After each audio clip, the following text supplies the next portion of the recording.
àti Dexter Booth tí a ń pè ní engineering mathematics. Ẹ káàbọ̀ olóyè Ayọ̀mídé. So lógo Ọlọ́run a máa tẹ̀síwájú níbi tí a bá ẹ̀kọ́ náà dé ní ọ̀sẹ̀ tó kọjá. So níbi tí a bá ẹ̀kọ́ náà dé ní ọ̀sẹ̀ tó kọjá, pé tá bá gbàgbé, ọ̀jọ̀gbọ́n ní ọ̀sẹ̀ tó kọjá ó bẹ̀rẹ̀ sí ní ṣàlàyé àwọn equations oríṣiríṣi. So wọ́n dẹ̀ ṣàlàyé fún wa pé a ní kíni o, equation pín sóríṣiríṣi. Nínú wọn náà ni a ní conditional equation tó yẹ pé yóò mọ já sóòótọ́ pẹ̀lú pé kíni o, pẹ̀lú nọ́mbà kan ni ó ṣiṣẹ́ fún. Gẹ́gẹ́ bí àpẹẹrẹ tí n bá ní y is equal to, àbí kí n sọ pé x square is equal to 4. Pé x square is equal to 4 yìí, kí ni mo fi ṣe x tí ó mọ fún mi ní 4? Ẹ rí i pé nọ́mbà tó lè wà láyé yìí tí ó fi fún wa ní 4 wọn ò ju méjì lọ. Inú kó jẹ́ -2 tàbí kó jẹ́ kíni o, tàbí kí ó jẹ́ 2. So kò lè jẹ́ 3 o, kò lè jẹ́ 4, kò lè jẹ́ nọ́mbà mìíràn. Eléyìí ni conditional equation. A ní identity, a ní defining equation, ascribing equation àti formula. A dẹ̀ ṣàlàyé ọgbọ́n tó dópin eléyìí tó yẹ kó lè mọ ṣe kíni o, eléyìí tí ó wà nírú àwọn kan báyìí, pàápàá jùlọ àwọn tí a bá jẹ́ ọmọ ilé ẹ̀kọ́ gíga tí bóyá ọ̀gá wa ń pe àpèkọ́ fún wa. Mo ní kò ṣe kíni o, kò ní tọ́ kọjá páṣẹ mọ́ ọkọ̀ gbogbo ẹ̀. A lè mọ lo àwọn àmì eléyìí tí a ṣàlàyé ní ọ̀sẹ̀ tó kọjá. Lọ́sẹ̀ tó kọjá bákan náà mo ṣàlàyé independent variable, mo dẹ̀ ṣàlàyé function lákòótán. Mo ní tá bá ní function, òun náà ni tí máa ń sọ àjọṣe tó wà láàrin independent variable y àti independent variable x. Tẹ́ bá gbàgbé, mo ní x y yìí, òun ni kíni o, independent variable tí y jẹ́ kíni o, y jẹ́ dependent variable. Mo sọ pé kí ló tá a fi mọ̀ pé x ní independent variable. Òun náà ni kíni o, òun ìdí ni pé torí òun ni variable tí y gbára lé. Gẹ́gẹ́ bí àpẹẹrẹ tí n bá ní y mi pé ó jẹ́ x squared, ẹ rí i pé tí n bá ní x mi jẹ́ 3 gẹ́gẹ́ bí àpẹẹrẹ, ṣe pé y mi ó mọ̀ jẹ́ 9. Kí ló jẹ́ á mọ̀ pé y jẹ́ 9? Ẹ rí i pé x ló jẹ́ á mọ̀ pé y jẹ́ 9. Ajá sí wípé y ṣe kíni o, ó gbára lé x. So x ó máa jẹ́ dependent variable. Mo dẹ̀ sọ fún wa ìpé kò túmọ̀ sí pé gbogbo ìgbà x nìkan ni ó lè mọ jẹ́ independent variable. Kódà y gbà mí náà ó lè jẹ́ independent variable. Bóyá tá a bá ṣe kíni o, tá a bá tún eléyìí kan tí a ń pè ní transposition. So tá wá ní x wa tó jẹ́ function of y, ajá sí ipò eléyìí y òun náà ní kíni o, independent variable, tí x jẹ́ dependent variable. Ṣùgbọ́n tá a sábà máa ń lò ní ìmọ̀ ìṣirò, òun náà ní pé kíni o, ní ọ̀pọ̀lọpọ̀ ọgbà y wa dependent variable la máa ń ṣe. So tí x wa tá a fi máa ń ṣe kíni o, independent variable. So ìjẹ́ tí eléyìí bá yé wa, nínú ẹ̀kọ́ tó kọjá bákan náà ṣàlàyé bá a ṣe lè transpose variable kan láti fi ṣe subject of the formula. Tẹ́ bá gbàgbé, mo ní ń ta gbọ́dọ̀ dì mọ́wọ́, òun náà ní pé kíni o, ká pé ń bá nírúfẹ́ nǹkan báyìí, ó dàbí bí ta dúró sí lélẹ́yìí. Ẹ wo eléyìí, wọ́n fẹ́ ká fi kíni ṣe subject of the formula. Wọ́n fẹ́ ká lo early wa láti fi subject of the formula. So ẹ jẹ́ n tún formula náà kọ, t is equal to 2 pi square root of l divided by g. Ẹ rí i pé ìtumọ̀ subject of the formula ni pé ká gbé early wa nínú gbègùn tó wà yìí, pé ká gbé jáde kó wà ní kíni o, kó wà níta gbangba níbi títí yìí wà. So ti wá báyẹn. So mo dẹ̀ sọ fún wa pé kíni tó ń dá early dúró, inú tó ń dá early dúró náà ni 2 pi, inú tó ń dá dúró náà ni g yìí, kódà square root yìí náà ó wà ń bẹ̀. Mo á ṣàlàyé fún wa pé tá a bá nírú nǹkan báyìí tó bá jẹ́ pé radical wà ń bẹ̀, nínú tá a gbọ́dọ̀ kọ́kọ́ mọ mú kúrò lọ́nà, òun náà ni kíni, òun náà ni radical. Kí láti máa pa radical? Òun náà ni pé tí n bá ní square root, kí ló lè mọ pa square root? Òun náà ni kíni o, square. Ó dà gẹ́gẹ́ bí ẹni ó bá ní ibà náà ni tá à ń pè ní malaria. Ẹ rí i pé tí ó fi mú ibà kúrò, òun náà ni à ń pè ní kíni o, anti-malaria. So tiẹ̀ tó bá jẹ́ pé àrùn tó ń ṣe kíni o, nọ́mbà tàbí tó ń dá dúró,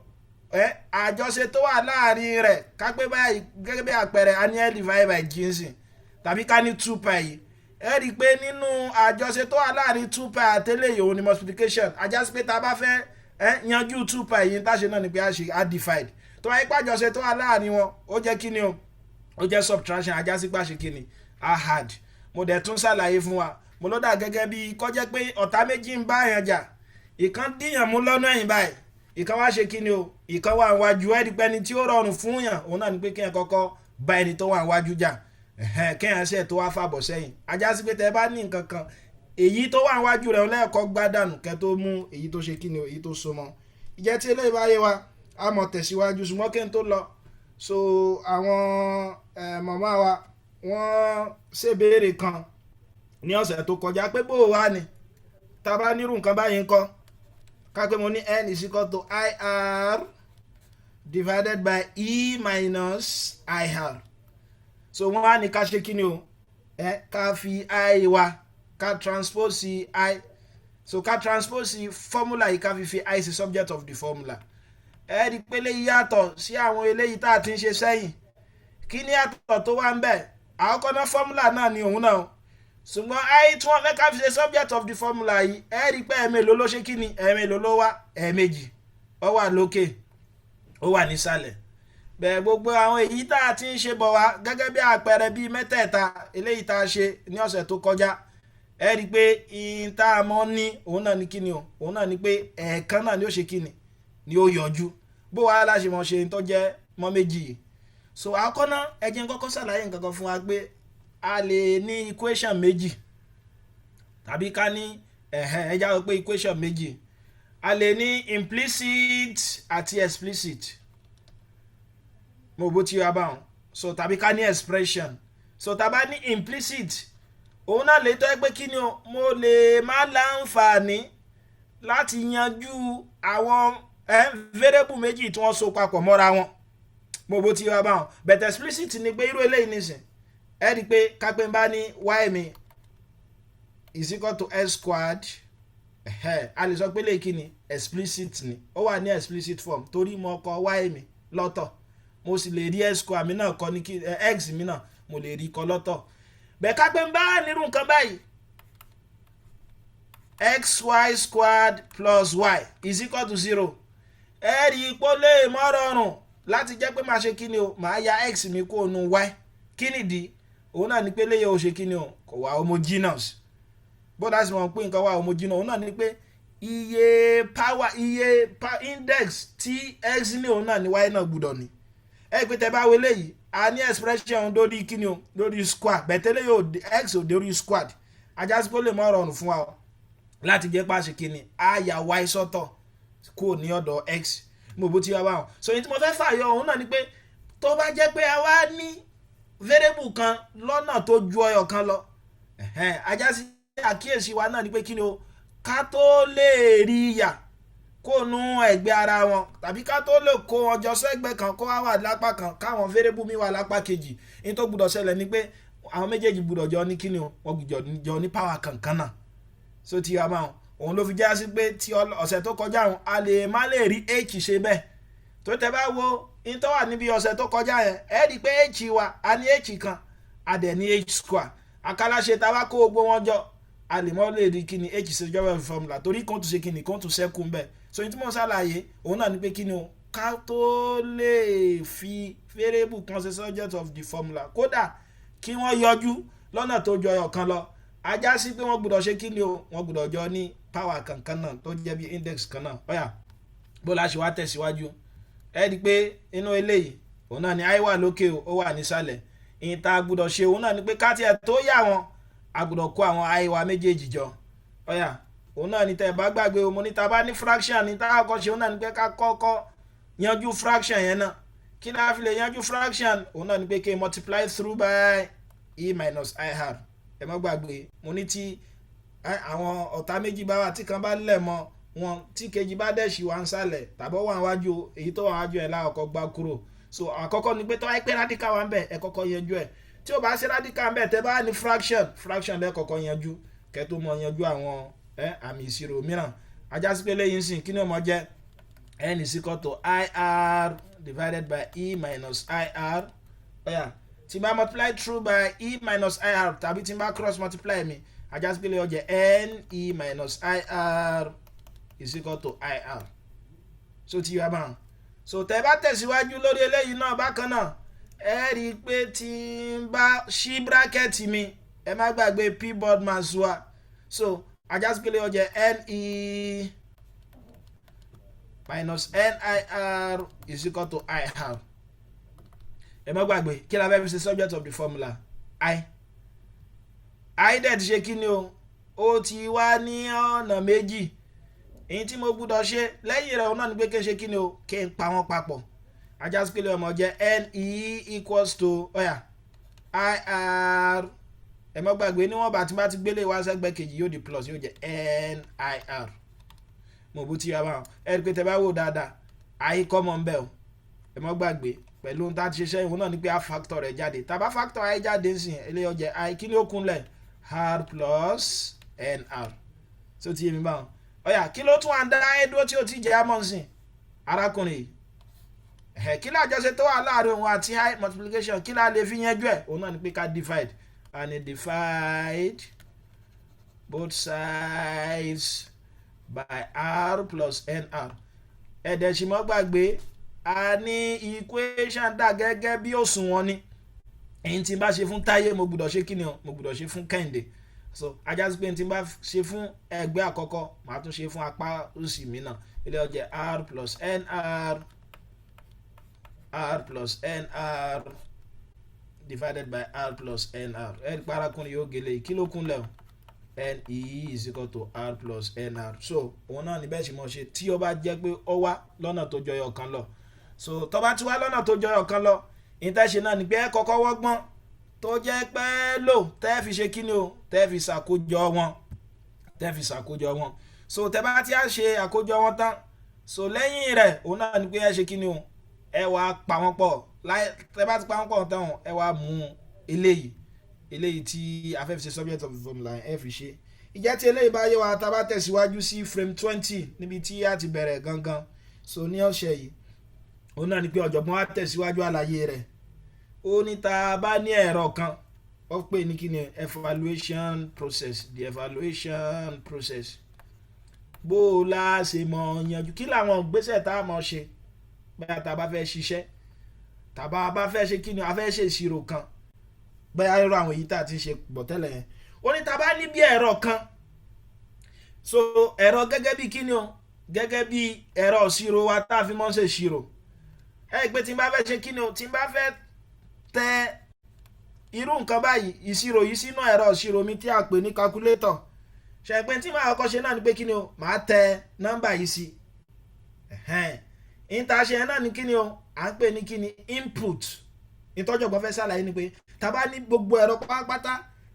òun ló jẹ́ pé yóò mọ gba nǹkan wọlé. Tó bá ti á gba nǹkan wọlé yóò ṣiṣẹ́ lórí rẹ̀ tí a ń pè ní process yóò á gbé sí jáde fún wa. Ajá sí pé lẹ́yìn 2 plus 3 tí mo ṣe yìí òun náà ni pé kí ni o mo gbé nǹkan wọlé ni. Ẹ rí pé tẹ bá wo ìtọ́jọ̀gbọ́n yà tó wà ń bẹ̀ nìyẹn. So lẹ́yìn rẹ̀ náà ni pé kí ni o process fi ṣiṣẹ́. Ẹ rí pé 2 plus 3 yìí tá a tẹ̀ sí calculator wa ṣe kí ni yóò tẹ̀ pẹ̀lú àwọn algorithm tí wọ́n ti kọ síbẹ̀. So yóò wá gbé kí ni o yóò gbé sí jáde eléyìí tí a pè ní output. So ọ̀jọ̀gbọ́n ní ọgbọ́n tó dópin tó wà mí báyìí òun náà la fi mọ́ ṣe kí ni la fi mọ́ yẹjú algebraic expression. Tẹ́ bá gbàgbé ẹ pé tá bá ní 3s minus 4 kí la lélẹ́ yóò jẹ́ ní Yorùbá kápá èèyàn fẹ́ ṣàlàyé bóyá ọmọ tí ò tí mọ ìtumọ̀ eléyìí jẹ́. Ṣẹ̀pẹ́ tá a pè òun náà ni pé kí ni nọ́mbà kan tó ìlọ́po nọ́mbà kan lẹ́ẹ̀mẹ́ta tàbí ká ní nọ́mbà kan nílọ́po mẹ́ta minus 4 tàbí tẹ́ bá fẹ́ dá ẹ láàmú pé yọ 4 kúrò ní nọ́mbà kan nílọ́po mẹ́ta. So àyàsí pé tí nọ́mbà mi bá jẹ́ 2 nísìn mo bó ti yá báwọn 2 mi ó máa jẹ́ kí ni yóò mọ̀ jẹ́ input tí mo fi sí tí mo gbé wọlé. Kí ni ó wá fi ṣiṣẹ́ àyàsí pé f èèwọlé òun ni ó gbé iṣẹ́ tí ó ṣe bíbá ni ó ti ṣe okay now nọ́mbà mi nísìn ti jẹ́ 2 àjàsí pé ó mọ̀ jẹ́ kí ni 6x 3 times 2 yóò jẹ́ 6 minus 4. So ilé ó mọ̀ fún mi ní 2 padà. so output mi ó wá jẹ́ kíni yóò mọ̀ jẹ́ 2 padà eléyìí là ń pè ní kíni yóò mọ̀ jẹ́ process. So kí lọ́jọ̀gbọ́n fẹ́ fàyọ bí báyìí ó ní tá a bá wá gbé kíni o tá a bá lo letter x láti fi sọ input wa that is in ta gbé wọlé, so tí f gangan wá jẹ́ kíni o process iṣẹ́ tá a ṣe ohun tá a fi gbé wọlé yẹn, so ajá sí pé a lè sọ pé f of x wa eléyìí tó yẹ pé x là ń ṣe kíni là ń gbé wọlé ló fi ń fún wa ní èsì, so eléyìí là ń pè ní kíni òun là ń pè ní function. Ajá sí pé tí process mi yìí tó bá jẹ́ 3x minus 4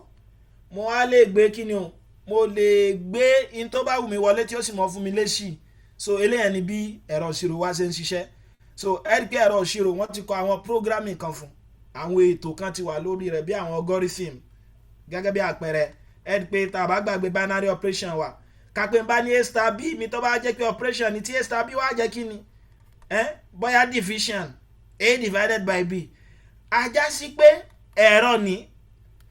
so tí bá ti ń gbé nǹkan wọlé tí bá ní 2 times 3 báyìí tẹ́rọ wọn mọ̀ ṣe náà ni pé kí ni tálákọ́kọ́ yìí gbé 2 sí tẹ́lẹ̀kejì gbé 3 sí yóò wá ṣe kí ni yóò fi ṣe fún wa yóò fi fún wa ní èsì, so tí wá báyìí so ọ̀jọ̀gbọ́n á ní okay náà kápẹ́ bá ní f of 5 mi báyìí ńkọ́ òun náà ni pé bí tí n bá ti rí ẹ̀sì tẹ́lẹ̀ màá máa gbé kíni sí o màá máa gbé 5 sí, ajá sí pé ilé ọjọ́ 3 times 5 minus 4, so ilé ọmọ jẹ́ kíni 15 minus 4 tó jẹ́ kíni 11, so ó fẹ́ fi mọ̀ ṣàlàyé báwọn kíni function ṣe jẹ́. bó ní tọ́wá pé bá ní ìgbéwọlé mi tí a mọ̀ sí input tó bá jẹ́ 2 divided by 5 ńkọ́ ibi tí n bá ti rí x sẹ́ màá máa ṣe kíni o màá máa gbé sí kíni màá máa gbé 2 over 5 mi sí, ajá sí pé lè jẹ́ 3 into 2 divided by 5 minus 4, so ẹ̀rí pé tẹ́ bá ṣe síwájú sí in tó bá jẹ́ answer òun náà ni output wa tó jẹ́ èsì wa. ẹ dákun bó láti máa lélẹ̀ so a gbọ́ àlàyé rẹ̀ yékéyéké. So tá a bá bọ́ sí frame tọ́kàn jẹ́ tí eléyìí bá yé wa tá a dẹ̀ bọ́ sí frame tọ́kàn ọ̀jọ̀gbọ́n àfẹ́mọ̀ ṣàlàyé tí a ń pè ní polynomial equations ṣùgbọ́n kí n tó tẹ̀síwájú mi mọ̀ bóyá níbèrè kan àbí mìíràn. ọ̀dà ẹ káàbọ̀ mà, so níwọ̀n gbà tí yóò sí ìbéèrè a fẹ́ ṣe polynomial equation ṣùgbọ́n nínú àwọn frame 25 ọ̀jọ̀gbọ́n wa fẹ́ bẹ̀rẹ̀ láti kí ni o polynomial expressions àti ìmọ̀ tó ń jẹ́ expressions. mo dẹ̀ ti ṣàlàyé ráńpẹ́ tẹ́lẹ̀ mo ní expression wa a lè gbé tàbí ká ṣe kí ni o ká sọ túmọ̀ tí ó mọ̀ jẹ́ lọ́nà méjì. mo ló lè jẹ́ kí ni o tá bá ní expression kan mo ló lè jẹ́ kí ni ó lè jẹ́ a lè ṣàpèjúwe rẹ̀ ní degree a dẹ̀ sì lè ṣàpèjúwe rẹ̀ ní term bóyá degree wise tàbí term wise. àpèjúwe rẹ̀ ní degree náà ni pé kí ni o iye degree tó bá ní ẹ mọ́ gbàgbé pé degree ni pé kí ni o kí ni power tó pọ̀ jù lókè expression kan so iye degree tó bá ní òun ni ó mọ̀ sọ iye okọ̀ tá a mọ̀ pé gẹ́gẹ́ bí àpẹẹrẹ tí n bá ní x squared plus 3x plus 4 ẹ rí i pé kí ni degree power tí x ní tó pọ̀ jù lókè x power tó pọ̀ jù lókè x ẹ rí nọ́mbà tó pọ̀ jù lókè x òun ni 2 torí lè a lè kọ́ pé x raised by 1 náà ni ṣé wàá rí power tó pọ̀ jù yẹn òun ni ó mọ̀ sọ degree rẹ̀ ajá sí pé lè ọmọ jẹ́ 2 degree 2 degree expression. mo dẹ̀ sọ fún wa pé tá a bá ní expression kan tó jẹ́ 2 degree ó kọ pàtàkì tá a mọ̀ fún un náà là ń máa ń pè ní kíni o quadratic expression. tó bá jẹ́ ọlọ́yọ̀ kan kọ́ òun náà ní linear expression, tó bá jẹ́ oní mẹ́ta alóhùn ní cubic expression, tó bá jẹ́ oní mẹ́rin alóhùn ní kíni o òun ní quartic expression. bẹ́ẹ̀ tó bá ju mẹ́rin lọ a kàn mọ̀ pé ní báyà degree 4 polynomial. so ti àpèjúwe tí mo sáfẹ́ ṣàlàyé bíbá yẹn náà ni pé àwọn kíni là ń pè ní kíni là ń pè ní polynomial. so ti ẹ mọ́ gbàgbé akáláṣe ní a lè ṣàpèjúwe rẹ̀ náà ní term òun ni pé tá a bá ní ọyọ̀ kan báyìí term kan lélẹ́yìí o òun ni monomial expression. tí n bá ní term mìíràn ẹ rí pé term ó ti di méjì báyìí òun ni binomial a ní trinomial, so báwọn lọ. so ọ̀jọ̀gbọ́n àní tá a bá ní polynomial in tá a máa pè ní polynomial in x a máa sọ pé polynomial kan ní x ajá sí pé tí wọ́n bá ní polynomial kan ní x òun náà ni pé gbogbo ohun tí ó mọ jẹ́ táàmù rẹ̀ x ni ó mọ jẹ́ ajá sí pé láì sí iyèméjì mo lè sọ pé léyìí polynomial mi x ló wà ajá sí pé tí bá ní polynomial kan jẹ́ y tí mo kọ́ òun náà ni pé bẹ́ẹ̀ y square plus 4y so ti wá báwọn so ń tọ́jú ọgbọ́n gbà lérò náà nìyẹn tó jẹ́ pé ó ní power x so ti máa tó dẹ́ sì jápá a máa ṣe kí ni o a máa ń ṣètò rẹ̀ a máa ń tò bóyá ascending tàbí descending kí ni ascending náà ni pé ká ṣe kí ni o ká tò nọ́mbà láti order a máa ń pè ní order of magnitude bí wọ́n ṣe bí wọ́n ṣe wíwo sí ascending wà ní pé kí ni o láti kékeré so ti a máa lọ sí ṣe kí ni o lọ sí ńláńlá gbogbo ti a báyà ẹ̀jẹ̀ kọ̀ọ̀kan báyìí pé báyà láti kékeré lọ sí ńláńlá láti bí wọ́n ṣe kéré sí lọ sí bí wọ́n ṣe dàgbà sí bẹ́ẹ̀ descending bákan náà wẹ̀ òun náà ní kí ni o ìdàkejì ascending láti ibi tí wọ́n ti tóbi sí débi tí wọ́n kéré sí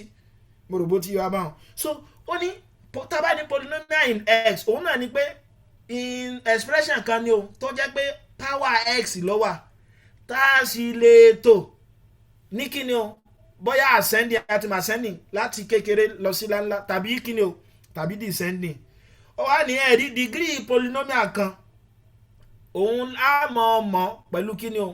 pẹ̀lú power tó pọ̀ jù nínú kí ni expression yẹn ajásí pé tí n bá ní ọ̀jọ̀gbọ́n á ní ajásí pé tá a bá nírú nǹkan báyìí gẹ́gẹ́ bí àpẹẹrẹ kápẹ́ bá ní 5s raised power 4 ẹ̀rí pàpẹẹrẹ tó mú wá nìyẹn plus 7s raised power 3 plus 3x minus 4 ọ̀yà degree wo leléyìí ní báyìí ẹ má gbàgbé pé àkọ́kọ́ náà polynomial ni polynomial wa yóò dẹ̀ wà ní ipò kíni o ó wà lágbọ́ ní x torí x òun ló ń ṣe kíni òun ló ń gba power yẹn ọ̀yà kí ni wá ní degree rẹ̀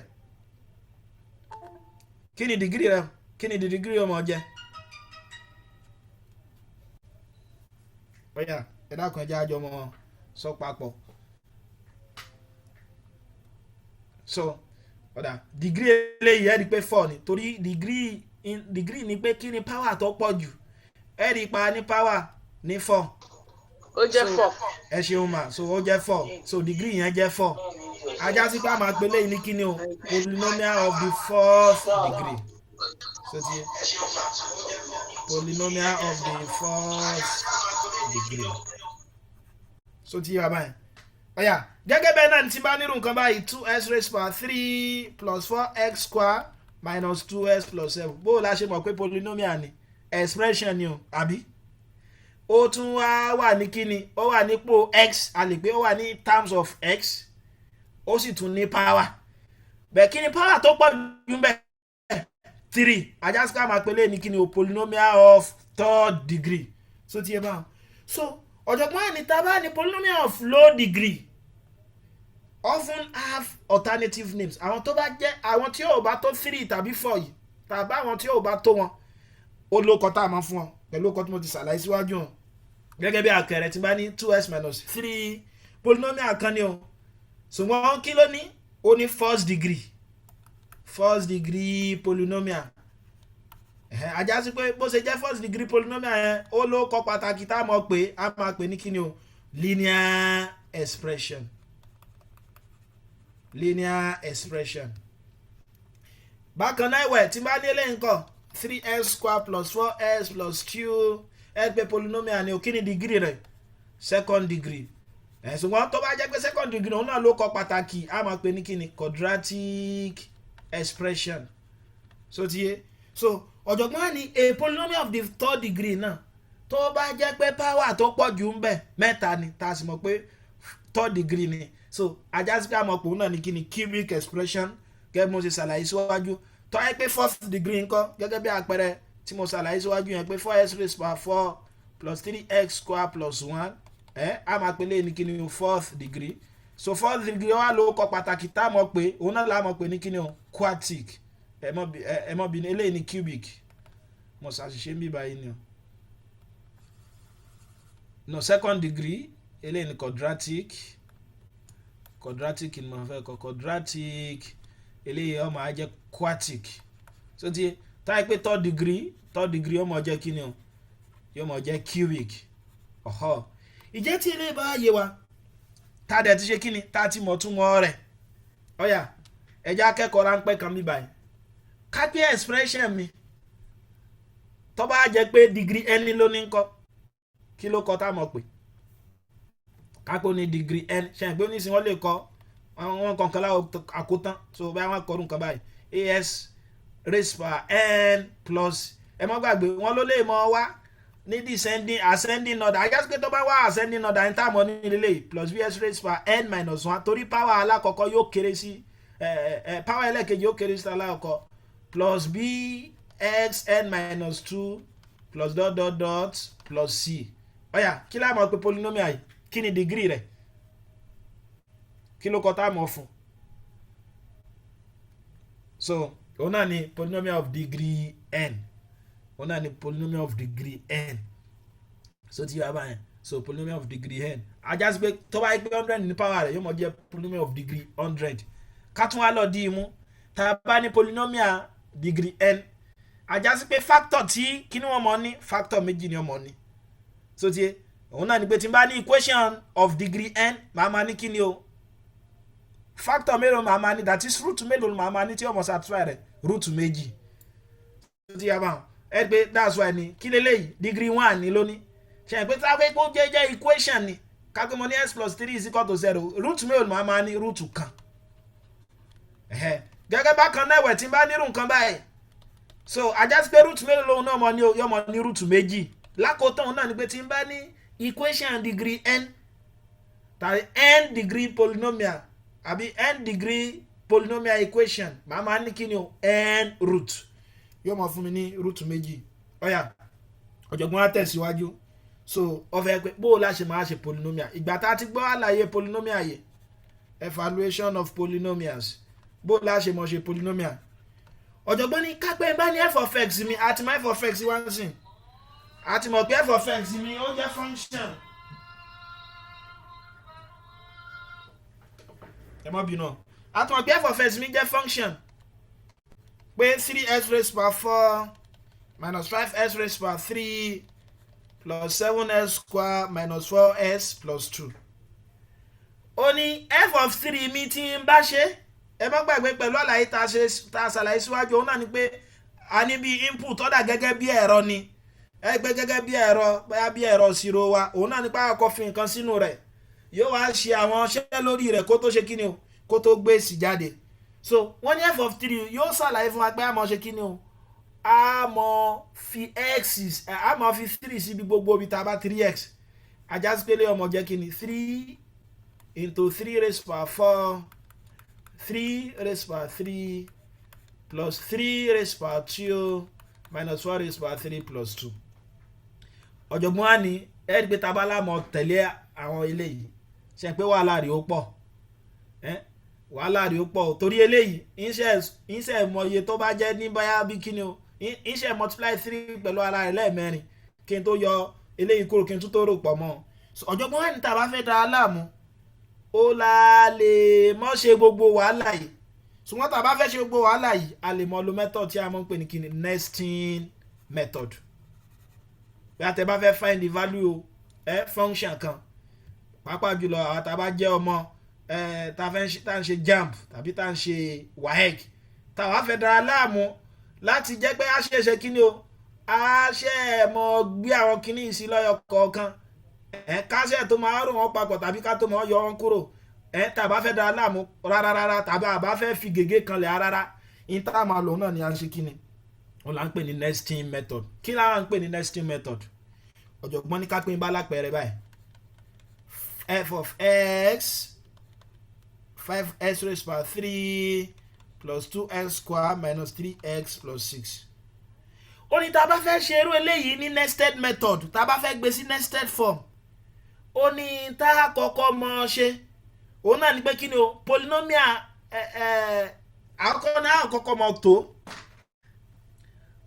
pẹ̀lú láti ibi tí wọ́n ti bá ní ascending order descending order láti ibi power tó ti ga débi power tó ṣe kí ni o tó kúrú tàbí power tó pọ̀ lọ sí power tó kéré ẹ̀rí pé lè tí ó ti kulẹ̀ wá ní kí ni descending order so in tí màá ṣe lẹ́yìn rẹ̀ òun náà ni pé kí ni o màá wá kọ coefficient power tó pọ̀ jù ń bí báyìí ṣe pé coefficient rẹ̀ pé power tó pọ̀ jù ń bí báyìí x raised power 3 ó ní máa kọ coefficient rẹ̀ tí ń jẹ́ 5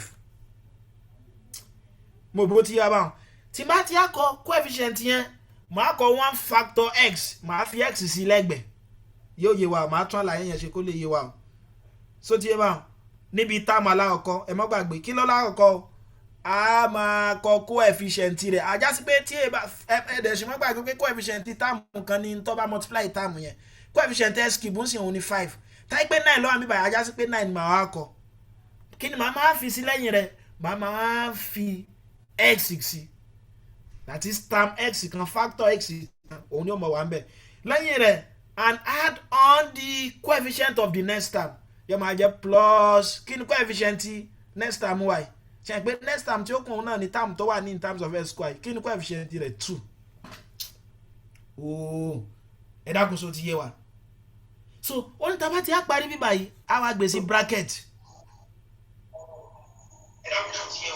bẹ́ẹ̀ni so tàbá tí a gbé sí bracket tán báyẹn a tún wá tẹ̀síwájú so ti yá báwọn so a tún wá multiply rẹ̀ pẹ̀lú x so then a tún wá ro coefficient tó kún mọ́ ẹ gbé coefficient tó kún bí báyìí òun náà ní kíni o òun náà ní -3 so ẹ gbé coefficient tó kún bí báyìí òun náà ní kíni -3 yóò tún máa jẹ -3 mo bó ti yá báyẹn màá tún wá gbé sí bracket mi yín tún wá fi x sí yín tún wá kó coefficient tó kún +6 ooo ẹ dákun ṣàlàyé yẹn yé wa ẹ jẹ́ tuntun ṣàlàyé mo ní 5x raised power 3 plus 2x square minus 3x plus 6 ìta kọ́kọ́ mọ̀ ṣe òun náà ni pé máa tó láti ibi tó ti ga power tó ga lọ sí power a máa tó láti gíga lọlẹ̀ so lẹ́yìn rẹ̀ kí ni máa kọ coefficient táàmù alákọ̀ọ́kọ́ yìí 5 máa wá gbé x sí kọ̀ọ̀kan mi nǹkan yòówù tí ọba àdìkọ́ wà ń bẹ̀ tó bá pẹ́ x raised power 5 kọ̀ọ̀kan mi x máa kàn gbé bá ti kọ coefficient rẹ̀ tán máa gbé x sí yóò máa jẹ́ plus coefficient táàmù tó kàn kí ni táàmù tó kàn yẹ square kí ni coefficient rẹ̀ 2 máa gbé wọn sínú bracket báyìí tí bá ti gbé sínú bracket tán lẹ́yìn rẹ̀ ní tí máa ṣe náà ni pé máa tún wá fi x sí ní tí wọ́n á ro coefficient táàmù tó kàn kí ni táàmù tó kàn yìí -3 eléyìí náà máa jẹ́ -3 máa tún gbé sínú bracket tí bá tún ti gbé sínú bracket tán máa tún fi x sí máa tún wá ro coefficient táàmù tó kù sí tí ń ṣe 6 ẹ dákun sọ agbára yẹn ajá sí pé òun ní f of x wa so ó ti wà ní nested form báyìí so níwọ̀n gbà tí bá ti gbé sí nested form yẹn ajá sí pé mo lè ṣe gbogbo iṣẹ́ tó bá wù mí láti ṣe kí ni f of form yóò máa jẹ́ nsìn kí ni f of form yóò máa jẹ́ òun náà ni pé bí tí n bá ti rí kí ni o n bá ti rí s nsìn máa wá gbé 4 sí ajá sí pé lè máa jẹ́ 5 times 4 plus 2 times 4 minus 3 times 4 plus 6 ẹ̀dẹ̀ mọ́ gbàgbé pé bá ṣe mọ́ ṣe nested fraction òun nípa kọ́kọ́ mọ́ ṣe láti inú wá bracket inú òun láwọn kọ́ mọ́ ṣe kí ni o òun láwọn kọ́ mọ́ ṣe ajá sí pé lè mọ́ jẹ́ 5 times 4 20 plus 2 tó jẹ́ 22 ọ̀yà times 4 minus 3 times 4 plus 6 so ti yé mi báyìí ẹ pé tí n bá ṣe síwájú sí eléyìí ó jẹ́ 88 àbí minus 3 times 4 plus 6 88 minus 3 òun náà jẹ́ kí ni o 85 times 4 plus 6 so 85 times 4 plus 6 85 times 4 mi eléyìí ó jẹ́ 20 30 kí ni ẹ̀ 34 plus 6 yóò mọ̀ jẹ́ 346 ẹ̀rí pọ̀ rọrùn ìbùkátà láti dára mi láàmú ṣe pé n ta mọ̀ tẹ́lẹ̀ ni òun pé tí n bá fẹ́ ṣe òun náà ni pé màmá ní kí ni o 5 times 4 raised power 3 plus 2 times 4 raised power 2 minus 3 times 4 minus 6 àkọ́kọ́ náà ilé yóò fún wa ní problem adẹ̀sí lè ṣàṣìṣe ẹgbẹ́ ntẹ́lu yẹn pé kí ni 4 raised power 3 ọmọ jẹ́ 4 times 4 16 times 4 ṣe ẹgbẹ́ ó lè fún yẹn ní àṣìṣe but láti gbé sí nested form yẹn ọ̀rọ̀ ọ̀rùn láti gbé sí nested form ọ̀rọ̀ ọ̀rùn ajá sí pé tí n bá fẹ́ ṣe f of 2 náà nǹkan kò rújú màá kàn gbé ibi tí bá ti rí 4 màá gbé 2 sí ọ̀yà ìjẹ́ tí eléyìí bá yé wa ẹjẹ́ tún fún wa ní àpẹẹrẹ mìíràn kó lè yé ọ̀dà bó ni kápẹ́ bá ní f of x mi tó bá jẹ́ kí ni o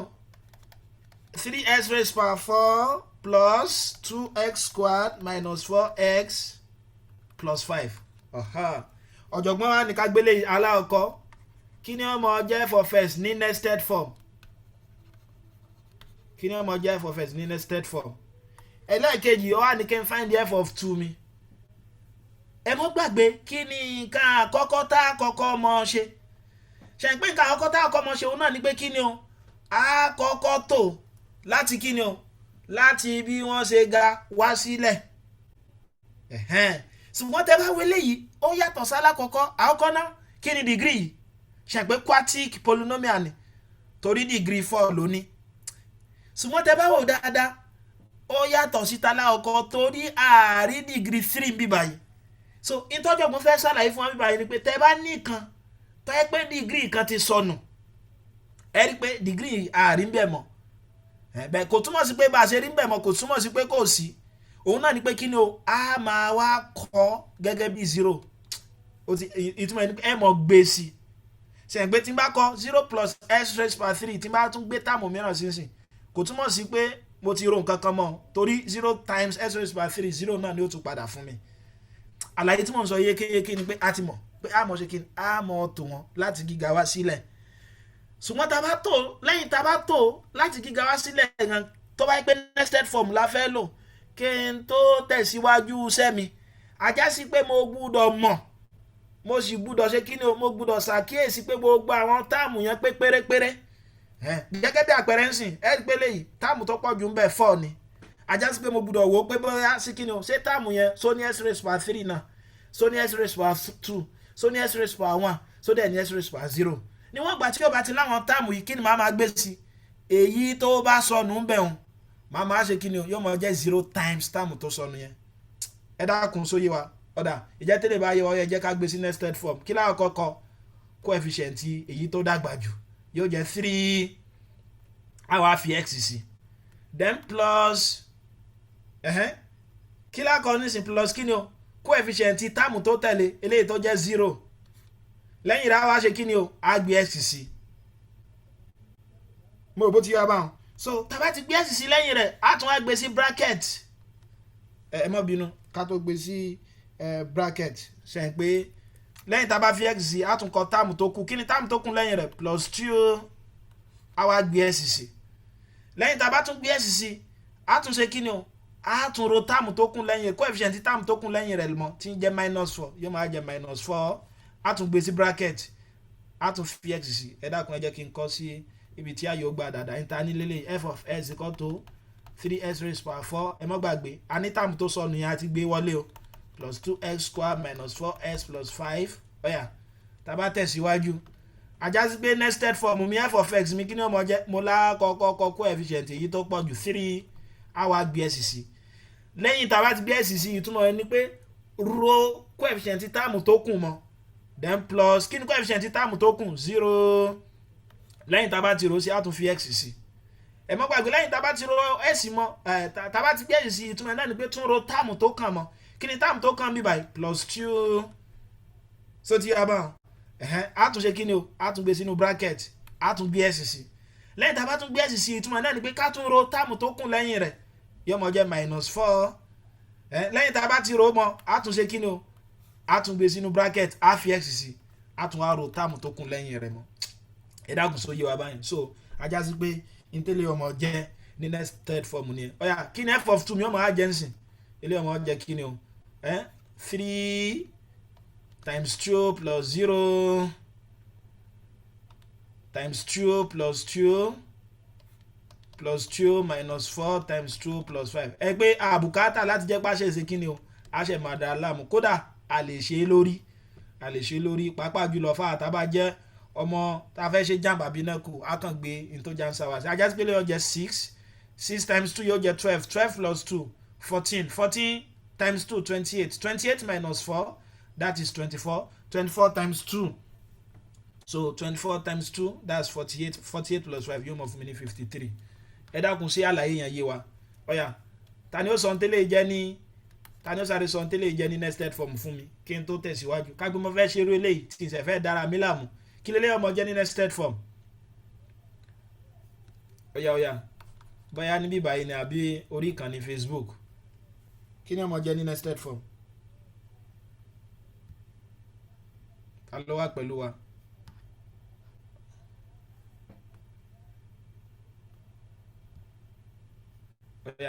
A lè kọ́ jáde náà ọ̀dà torí àkókò so òun náà ni pé eléyìí ní nested form ní pàmòdà aláàmú àkọ́kọ́ náà kí láàkọ́ ṣàkíyèsí so wà ní descending order that is so wà láti tí ó ti wà ní títò láti bó ṣe pọ̀ sí wá sílẹ̀ lẹ́yìn tá a bá ti rí bó wà bó ṣe láti descending yẹn bó ṣe pọ̀ sí wá sílẹ̀ yẹn á tún wá wò pé lẹ́yìn rẹ̀ ṣé táàmù kankan ò sọnù ṣe ń pé táàmù tó pọ̀ jù bíbá 3 ni àjá sí pé ààrẹ tí ká ní táàmù tó jẹ́ square ká ní táàmù tó jẹ́ 1 tí a mọ̀ sí raised power 1 ká dẹ̀ ní ti 0 bẹ́ẹ̀ tí kí ni ò sí mbẹ̀ ti 2 àjá sí pé a gbé sí kí láfi a gbé sí yóò mọ̀ jẹ́ plus 0x squared plus 4s plus 5 ọ̀yà kí ni yóò máa jẹ́ ní nested form ajá sí pé tí ọmọ jẹ́ nested form òun ní ọmọ jẹ́ kí ni mo láàkọ́kọ́ coefficient táàmù aláàkọ́kọ́ 3 so tàbá tí a kọ́ kí láà máa kọ́ lẹ́yìn rẹ̀ a gbé s sí yóò máa jẹ́ x plus coefficient èyí tó tẹ̀lé which is 0 a tún gbé sínú bracket a tún fi x sí s tẹ́ gbé sí òun náà ní pé ká tó ro coefficient táàmù tó tẹ̀lé plus 4 ẹ tún gbé sínú bracket ẹ tún ro s ẹ fi s sí then plus táàmù tó tẹ̀lé tí ń jẹ́ 5 eléyìí ní kíni o eléyìí ní jẹ́ ní là ń pè ní nested form ìjẹ́ tí eléyìí bá yé wa a bọ́ sí frame tó kàn eléyìí tí a mọ̀ sí frame 31 tí a mọ̀ sí reminder theorem ẹ rí pé nínú àwọn theorem méjì àwọn òfin méjì tó ṣe pàtàkì ní polynomial tàbá gbàgbé òun náà ní kíni o òun náà ní reminder theorem àti kíni o àti factor theorem so reminder theorem àti factor theorem ẹ rí ìṣe pàtàkì wọn ṣùgbọ́n kí n tó lọ ẹ mọ́ gbàgbé ọ̀jọ̀gbọ́n fún aláwọn ìdánrawò ráńpẹ́ kan káwa náà gbìyànjú láti kọ àwọn nọ́mbà yẹn ní nested form káwa mọ ohun tí wọ́n jẹ́ so ọ̀jọ̀gbọ́n ní tá a bá ní reminders theorem òun náà ní pé kí ni ó ní tí n bá ní polynomial kan f of x so ti yé mi báwọn tí wọ́n á divide ẹ̀ pẹ̀lú kí ni x minus a mi ó ní ajá sí pé quotient yẹn yóò tún mọ fún wa ní polynomial g of x tó jẹ́ pé polynomial yẹn ó fọyọ̀ kan dín sí f of x wa ni so ti yé wa together with the remainder plus remainder wa divided by s minus a ọ̀dà ó fẹ́ jọ bí magic àbí ìtọ́jọ̀gbọ́n sọ ń bẹ̀ lélẹ́yìí o ká pé ń bá nọ́mbà kan 9 divided by 3 ẹ mọ́ gbàgbé pé mo ní 9 yìí òun là ń pè ní kíni dividends kí la fẹ́ divide gangan èyí tí mo fẹ́ fi divide òun ni divisor kí mo fẹ́ fi gé 9 èsì tí máa ní láti kíni o láti bí division mi òun là ń pè ní quotient ẹ pé tí n bá ní 3 mélòó ni màá rí nínú 9 ṣe é pé mélòó ni ká pé n bá kọ 2 mélòó láàrin nínú 9 ṣe é pé mẹ́rin ni 4 yìí ni quotient ó wá lè ṣẹ́kù ṣe é pé àgbà change òun là ń pè ní reminder bó o lọ́jọ̀gbọ́n ṣe wá rí láti ru eléyìí bó ṣe rí òun náà ni pé kí ni o ká pé n bá ní 9 mi tí n bá ní 2 ẹ pé 2 mélòó láàrin nínú 9 ṣe é pé 4 ni bó o mo ṣe lè ṣe tí máa fi mọ ní irú eléyìí padà ṣe é pé tí yóò mọ jẹ́ náà ni pé 9 divided by 2 mi yóò mọ jẹ́ 4 plus so ti yá báyìí ṣe ẹ má gbàgbé eléyìí ó jẹ́ 4 times 2 ṣe é pé eléyìí ó jẹ́ 8 àbí so 4 plus 2 reminder mi ẹ rí i pé 1 ni 1 divided by 2 so ti yé ibi tí wọ́n ti rí kíni ibi tí wọ́n ti rí reminders theorem nìyẹn náà nìyẹn so ajá sí pé yóò padà yé wa tábà gé kúkúrú òun náà ni pé tí bá ní f of s divided by s minus a tá a sì mọ̀ pé òun náà ni kíni o òun náà ni pé quotient yóò mọ̀ fún wa ní quotient g of s kí ni quotient yẹn tó fi 1 degree kéré sí f of x wa gangan then plus remainder divided by s minus a ọ̀yà s minus a o ká pé n bá fẹ́ ṣe kí ni tí n bá fẹ́ gbé arákùnrin yìí kúrò tí n bá fẹ́ gé kúrò ẹ pé kí ni màá máa ní òun náà ni pé kí ni o k multiply through by s minus a tí n bá multiply through by s minus a ajá sí pé lè ọmọ fún mi f of x is equal to g of s minus a plus r eléyìí là ń pè ní kí ni eléyìí là ń pè ní reminders theorem ẹ dákun ẹ jẹ́ ká dì mọ́ wọn là ń pè ní reminders theorem bẹ́ẹ̀ tí wọ́n bá fẹ́ ká prove ẹ̀ bá ṣe mọ àti bí tá ti mọ gbé wá lélẹ́yìn. ọ̀yà ìjẹ́ tí eléyìí bá yé wa sóyè abẹ́lẹ̀ ajásíkẹ́ tí màá fẹ́ kọ́ báyìí náà 9 divided by 2 tí mo kọ́ lẹ́ẹ̀kan ṣe pé mo lè ní ìtumọ̀ ẹ̀ náà ni pé kéè ní mo lè sọ pé 9 is equal to 4 times 2 plus 1. mo dẹ̀ ní ẹ mọ́ gbàgbé kí ni f of x y ó là ń pè ní dividends. g of x mi òun náà ni kí ni o ẹ mọ́ bínú d of x mi bí báyìí g of x s minus 1 ní divisor. g of x mi ní bí báyìí òun là ń pè ní quotient tí arúdẹ̀ ń jẹ́ kí ni o reminder. ọ̀dà kápẹ́ bá sọ pé tí n bá láti bí báyìí sẹ́yìn pé mo ti ní f of x mi kápẹ́ bá ní f of 0 mi wá ń kọ́ tàbí tí n bá fẹ́ dára mi láàmú tí n bá ní f of a ìtumọ̀ ẹ̀ náà ni pé f of a ni pé ibi tí n bá ti rí x tẹ́lẹ̀ kí n wá fi a sí kí ni ọmọ jẹ́ ajásíkélé ọmọ jẹ́ kí ni o g of a minus a plus r. so ti yé mi báyìí ajásíkélé f of a yóò mọ jẹ́ kí ni o g of a times 0 plus r. ọ̀yà kí ni g of a times 0 yóò fún wa ní 0 ajásíkélé f of a mi yóò mọ jẹ́ r. so ti yé mi báyìí ìgbà wo ni màá máa ní reminder mi pé ó jẹ́ f of a ìtọ́jú ọmọ fẹ́ ṣe kí ni o ìtọ́jú ọmọ fẹ́ ṣàlàyé ni ẹ̀ òun ni pé ká pé n bá divide f of x mi pẹ̀lú s minus a reminder mi yóò mọ̀ fún mi ní kí ni o yóò mọ̀ fún mi ní f of a òfin ni ẹ̀dá kan já dì mọ́ òun ni pé ká pé n bá ní f of x mi if f of x mi tó bá jẹ́ dividends tí n bá divide ẹ̀ pẹ̀lú s minus a jẹ́ sí pé kí ni o reminder mi reminder tí yóò mọ̀ sẹ́kù òun náà ni kí ni o òun náà ni f of a á padà mọ àǹfààní àwọn kíni àǹfààní àwọn kí ló kọ́ ẹ̀. so torí ìgbà mìíràn wọ́n kàn lè ní ká find the remainder tá a bá ṣe fẹ́ mọ́ lo bóyá bí long division method a lè ṣe pẹ̀lú pálòfin yìí. ọ̀jọ̀gbọ́n á fẹ́ mú àpẹẹrẹ kan wá ó ní ká pín bá ní s raised by 3 plus 3x square minus 13x minus 10 divided by s minus 3. so kí ni remainder ilé ọ̀jẹ̀ find the remainder. That is ẹ̀rípa lè bá pàdé ńgbà pé find the remainder when this is divided by this.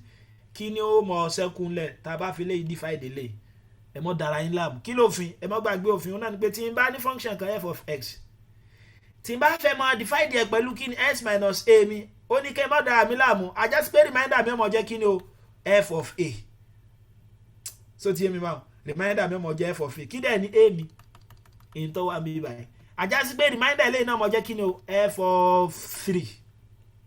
ẹ̀rọ àgùnso ti yọ̀ báwọn so ajá sí pé reminder mi mọ̀ jẹ́ f of 3 kí dẹ̀ ni f of x wa ẹ má gbàgbé pé f of x wa òun lélẹ̀ ẹ̀jẹ̀ f of x ni f of x ọ̀yà ajá sí pé f of 3 mi tí ń ṣe reminder yẹ mọ̀ jẹ́ kí ni o so 3 raised by 3 tẹ̀ bá dẹ̀ fẹ́ dára yín láàmú ọ̀yà ẹja tún lo kí là ń pè wá ẹja lo nested formula wa kí nested formula wọ́n jẹ́ tàbá kọ́ gbé f of x wa a kọ́ bẹ̀rẹ̀ láti bí báyìí coefficient ilé yóò jẹ́ 1 times x plus 3 ẹ fi bracket sí x minus 13 ẹ tún fi bracket sí x minus 10 ọ̀yà tẹ́ bá gbé 3 sí ajá sí pé lè jẹ́ 3 plus 3 that is 6 àbí 6 times 3 18 minus 13 that is 5 times 3 15 minus 10 yóò mọ̀ fún wa ní 5 ajá sí pé f of 3 mi yóò mọ̀ jẹ́ kíni o yóò mọ̀ jẹ́ 5 so eléyìí là ń pè ní reminder. ọ̀jọ̀gbọ́n á ní a lè ṣe kíni a lè yẹ eléyìí wò pẹ̀lú ká ló long division method wa o pé bóò ni ṣé 5 la get àbí 5 kọ́ ọ̀yẹ̀jẹ̀ àdánwò ẹgbẹ́ ta ní tẹ́lẹ̀ lélẹ́yìí s raised by 3 plus 3x square ṣe àyìnpá ti ṣe long division method nínú àwọn ẹ̀kọ́ tó kọjá divided by s minus 3 ajásípá gbélé is bí by s raised by 3 plus 3x squared minus 13s minus 10 ẹ rí i pé n tí ó ṣẹ́kù náà ní 5 s minus 3 ọ̀yà bó mo láṣẹ mọ́ ṣe s mi ò láàrin inú ilé s square tàbí kẹ́ni s keep divided by s square tàbí lẹ́yìn rẹ̀ wàá fi s square yẹn fi multiply àwọn méjèèjì yóò jẹ́ s square times x s cube minus s square times 3 s square lẹ́yìn rẹ̀ kí lẹ́ wá ṣe ẹ yọ wọn kó nu ara wọn s cube minus s cube yóò jẹ́ 0 3s square minus times minus yóò jẹ́ plus ajá sí pé yóò jẹ́ 6s square ẹ wá ká àwọn yòókù minus 13x minus 10 ọ̀yà ẹ tún ní 6 mi ò lẹ́rìí nínú 6x square tàbí kẹ́ ní 6x square divided by x ẹ rí pé tí ó fún wa náà ní kí ni plus 6x ọ̀yà 6x times x yóò tún fún wa ní 6x squared 6x times minus 3 minus 18x ẹ tún yọ wọn kó nù ara wọn eléyìí ó jẹ́ 0 minus 13 minus times minus plus yóò jẹ́ minus 13 plus 18 yóò jẹ́ kí ni o 5x minus 10 ọ̀yà tẹ́ bá tún tẹ̀síwájú ńkọ́ so ẹ tún ní kí ni o so ẹ tún ní x mi ò lẹ́rìí nínú 5x yóò jẹ́ plus 5 times x yóò jẹ́ 5x 5 times minus 3 minus 15 tẹ́ bá tún yọ wọ́n kó nù ara wọn 5x minus 5x 0 minus times minus yóò jẹ́ plus minus 10 plus 15 yóò fún wa ní 5 ẹ gbé remainder yẹn 5 náà ni ajásí pé tá a bá fẹ́ dára láàmú ẹ wo iye wàhálà tá a ṣe ṣe mọ̀ pé irú wàhálà yìí a tún lè ṣàṣìṣe ń bẹ̀ bóyá àbá gbé negative síbi tó yẹ ká gbé sí ṣe pé ó tún lè jẹ́ kí ni o ó tún lè mú wa ṣe àṣìṣe ajásí pé tá a bá fẹ́ dára láàmú a lò kí ni o a lò ohun tí a ń pè ní factors theorem a lò ohun tí a ń pè ní reminders theorem ẹ má gbàgbé kí ni reminders theorem sọ reminders theorem ní tó bá jẹ́ pé f of s mi tí n bá divide ẹ pẹ̀lú kí ni o s minus a ajásí pé reminder mi ó máa jẹ́ kí ni o f of a bó ni táyé pé f of s mi táyé pé n bá divide ẹ pẹ̀lú kí ni s minus 2 ńkọ́ kí ni reminder mi ó máa jẹ́ reminder mi ó máa jẹ́ f of 2 bó ni kápẹ́ f of s mi tí n bá divide ẹ pẹ̀lú x plus 3 ńkọ́ ajásí pé reminder mi bíbá yóò máa jẹ́ f of minus 3 ẹ mọ́ di orújú ẹ rí i pé 2 yìí minus 2 gangan lọ́wọ́ àtẹ́lẹ̀ bet ìgbà tó dé à ń sọ di 2 ajásí pé tó wáyé pé positive lọ́wọ́ àbẹ̀ tẹ́lẹ̀ òun náà di kíni yóò di negative so ìjẹ́ tí eléyìí bá yé wa torí àkókò tó ti lọ ó yẹ jẹ́ sáré ṣe òfin ẹlẹ́ẹ̀kejì tí mo fẹ́ káàdì mọ́wọ́ òun là ń pè ní kíni factor theorem so a lè mọ́ parí ẹ̀ lónìí bẹ́ẹ̀ ká ṣe kíni ká mẹ́nu lé ó la ti rí nínú fírèmù tó kọjá ipe tá a bá ní kíni factor reminders theorem kíni reminders theorem sọ òun náà ni pé tí n bá ní polynomial f of x mi ọyọ ìdákan ẹja sọ papọ̀ kíni factors theorem sọ reminders theorem sọ òun pé tí n bá ní polynomial f of x mi tí wọ́n á divide ẹ̀ pẹ̀lú s minus a kíni reminder mi ó jẹ́ o f of a ó wà ní bó wà ní tí ò bá sí reminder mọ́ rárá ẹ ti gẹ́tì ẹ̀ tí ò bá sí reminder mọ́ rárá kápẹ́ ń bá ní reminder mọ́ rárá so ti yé mi báwọn tàbí tí reminder ò ṣẹ́kù ajá sí pé f of s mi àbí f of a mi yóò mọ jẹ́ 0 ẹ dákun so yé wa reminders theorem ni tí n bá divide f of x mi pẹ̀lú s minus a ní yóò mọ fún wa ní kíni reminder mọ jẹ́ f of a ọ̀dà bó ni tó wáyé pé reminder mi òfurú ń fún ni òfurú gbádá ni òun ni pé f of a ń bì báyìí kí ni yóò mọ jẹ́ o yóò mọ jẹ́ 0 f of a mi yóò mọ jẹ́ 0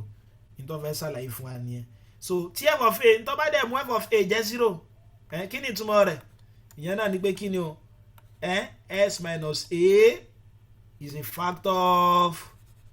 f of s ṣàlàyé yẹn yé kí ni di òun náà ni pé kápẹ́ ń bá ní kí ni o tí ń bá ní s square minus 4 gẹ́gẹ́ bí àpẹẹrẹ s square minus 4 gẹ́gẹ́ bí àpẹẹrẹ ẹ rí i pé mo lè sọ pé ok kó lè yé wa yékéyéké kápẹ́ bá ní s square minus 4 is equal to 0 ṣe ń pé nínú àwọn nọ́mbà tó lè satisfy equation yìí òun ni 2 wà ajá sí pé a máa sọ pé 2 yìí root 2 kí ló kọ ẹ ní root 2 equation yìí ni so kápẹ́ bá ní s square minus 4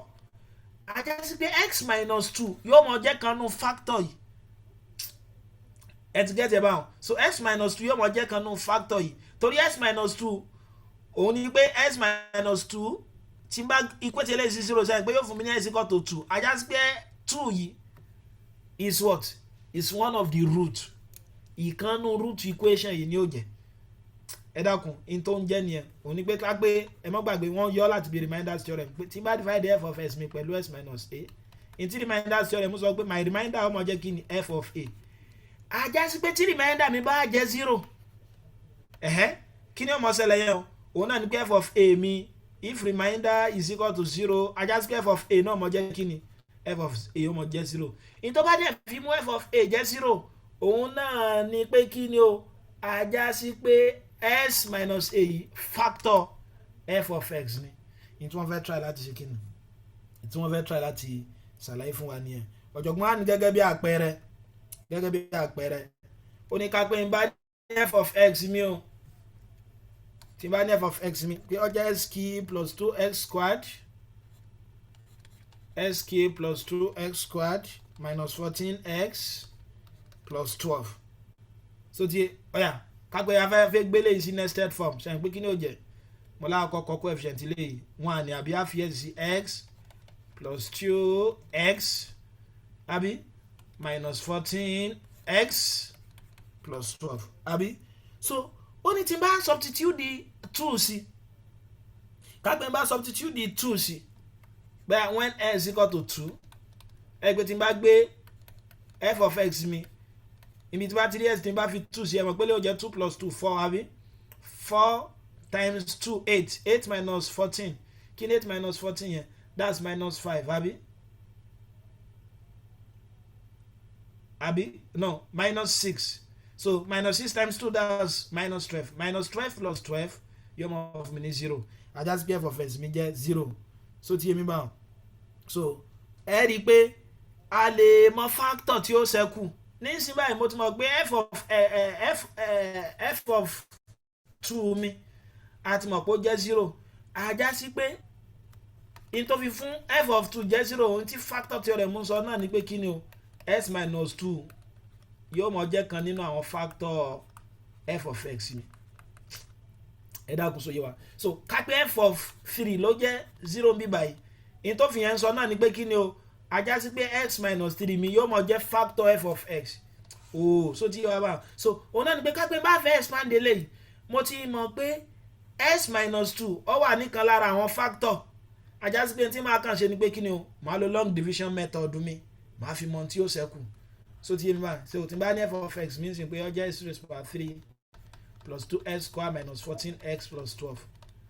mo dẹ̀ ti mọ̀ pé pẹ̀lú factor theorem mi mo ti mọ̀ pé x minus 2 ó jẹ́ kan nínú àwọn factor yẹn. ajá sí pé tí n bá fẹ́ mọ factor tó kù kí ni màá máa lo long division method mi yóò máa jẹ́ kí ni o ọ̀yà mo ní x raised to power 3 plus 2x square àǹfààní eléyìí nínú pé tá a bá fẹ́ ṣe kí ni tá a bá fẹ́ factorize so eléyìí ó jẹ́ x minus 2 so ti yé wa eléyìí ó jẹ́ x squared x raised to power 3 minus 2x square ẹ̀ pé tẹ́ bá yọ eléyìí ó gera wọn so eléyìí ó mọ kú kí ni o 4x square minus 14x plus 12 àbí tẹ́ bá tún ṣe síwájú sí eléyìí ó jẹ́ kí ni o plus 4x yóò mọ jẹ́ 4x squared minus 8x àbí tẹ́ bá tún yọ kúrò eléyìí ó jẹ́ 0 minus 4 plus 8 yóò mọ fún mi ní kíni yóò mọ fún mi ní minus 6x plus 12 tẹ́ bá tún ṣe síwájú sí eléyìí ó jẹ́ minus 6 so minus 6 times x yóò jẹ́ minus 6 plus 12 so ẹ̀ rí pé eléyìí ó jẹ́ kíni tẹ́ bá yọ wọn kò nù ara ẹ̀ rí pé 0 ni ó mọ fún wa ẹ pé ní mẹ́ta rẹ̀ náà tó fún 1 0 ìtumọ̀ ẹ̀ náà ni pé torí pé x minus 2 jẹ́ factor ajá sí pé mo lè sọ pé x cube plus 2x square minus 4x plus 12 mi yóò mọ jẹ́ kí ni o x minus 2 times x square plus 4x minus 6. ìgbà tí mo ti mọ eléyìí náà mo tún lè ṣe kí ni o mo tún lè factorize eléyìí náà síwájú sí ẹ̀dẹ̀ mọ́ gbàgbé a ní tá a bá fẹ́ dára láàmú láti lè jẹ́ pàmò ṣe kí ni o pàmò factorize àbámọ̀ ṣe ká tó ṣe quadratic expression mo la lè gbé sí agbọ́nrin tí a ń pè ní discriminant. kí ni discriminant òun náà ni pé b square minus 4ac tí bá fẹ́ mọ̀ bóyá ó ní factor àbí òní bóyá real factor àbí òní so ti yé mi báwọn ọ̀yà ẹ rí i pé a mi ń bí báyìí òun ni 1 kí ni b wa 4 kí ni c minus 6 so ajá sí pé b square mi a sọ pé tó wáyé pé discriminant tó bá fún wa ní perfect square ajá sí pé ó ní factor nìyẹn tí ó bá ti fún wa perfect square kò ní ìdíkadà aláàmú ajá sí pé kò ṣeé ṣe síwájú sí so ilé ọmọ jẹ́ kí ni o 16 ṣe pé 4 square yóò jẹ́ 16 minus 4 times 1 times minus 6 ilé ọmọ jẹ́ 16 plus what plus 24 tí ọmọ jẹ́ 30 ṣé 30 ṣe perfect square ni ẹ rí pé 30 ṣe perfect square ajá sí pa lè lọ síwájú sí ẹ lè factorize eléyìí síwájú sí bẹ̀tọ́ wáyé pé fún wa ní perfect square ajá sí pé mo tún lè factorize eléyìí síwájú sí màmá á ṣe bá a ṣe máa ń ṣe sẹ́yìn pé kí nọ́mbà tó yẹ pé tí bá multiply pẹ̀lú ara wọn yóò mọ̀ fún mi ní product coefficient eléyìí àtẹlẹ́yìí tí má dẹ̀rọ pọ̀ tí yóò mọ̀ fún mi ń tààrin ṣùgbọ́n bùkátà láti tẹ̀síwájú torí pé kíni o torí pé ńgbà tí mo gbé sínú discriminant kò fún mi ní kíni kò fún mi ní perfect square torí pé àkókò ti lọ púpọ̀ so ẹ má bínú 40 lọ kí lè jẹ àti 30 àti 40 náà kò jẹ́ perfect square so intercalate ni òun náà ni pé bá ṣe lè ṣe kíni o bá ṣe lè mọ ọkọ polynomial ní nested form bá ṣe lè mọ ọkọ polynomial ní nested form òun náà ni pé tẹ́ bá fẹ́ kọ̀ọ̀kan ní nested form tí n bá dẹ̀ nírú nǹkan báyìí as square cube plus bs square plus cs plus d tẹ́ fẹ́ kọ́ ní nested form àní kò ní dìkà dáa láàmú ilé ọmọ jẹ́ ax plus b so tí yẹn bá x plus what plus cx plus d so òun ní nested form adẹ́kọ́ reminders theorem náà kí ni reminders theorem òun náà ni pé kí ni o tí f of x mi tí n bá divide ẹ pẹ̀lú x minus a ajá sí pé reminder mi ó mọ̀ fún mi ní kí ni o f of a ẹ̀dẹ̀ mọ́ gbàgbé factor theorem náà òun náà ni pé ká pé reminder mi bá jẹ́ 0 ìtumọ̀ náà ni pé f of a mi náà mọ̀ jẹ́ 0 tó bá dẹ̀ fi mú f of a jẹ́ 0 ajá sí pé x minus a yóò mọ̀ jẹ́ kí ni o yóò mọ̀ jẹ́ factor f of s so lágbó ọlọ́run á mọ̀ dúró ní ibi báyìí á dẹ̀ mọ̀ tẹ̀síwájú ní frame 36 ní ọ̀sẹ̀ tó ń bọ̀ so mi mọ̀ bóyá ẹni béèrè kan àbí èrè kejì àbí méjì kí a tó parí ètò ìbéèrè bóyá ní orí ìkànnì yìí ni àbí àwọn tó ń bá ká lọ ní Facebook. ẹ ṣeun gan-an adúpẹ́. ẹ ṣe mọ́mí tẹ́ darapọ̀ mọ́ wa so ọlọ́run jẹ́ ká rí yín pẹ́ mà ṣé bí ẹ bá ń ṣe gbìyànjú díẹ̀díẹ̀ mà.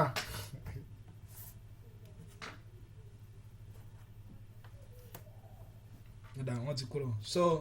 a kí gbogbo àwa tí a darapọ̀ mọ́ wa ní orí ètò ní òní mo ní ṣe ebi a rí yín gẹ́gẹ́ bí ọ̀gá wa mi báyìí mo ní ṣe bí à ń ṣègbìyànjú à ń ṣàlàyé níwọ̀n tó ń fi ń gbà yé àwọn èèyàn.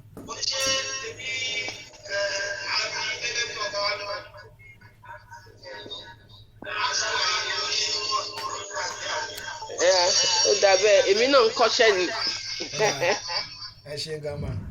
so a kí wa lọ́pọ̀lọpọ̀ títí tí a fi máa pàdé ní ọ̀sẹ̀ tó ń bọ̀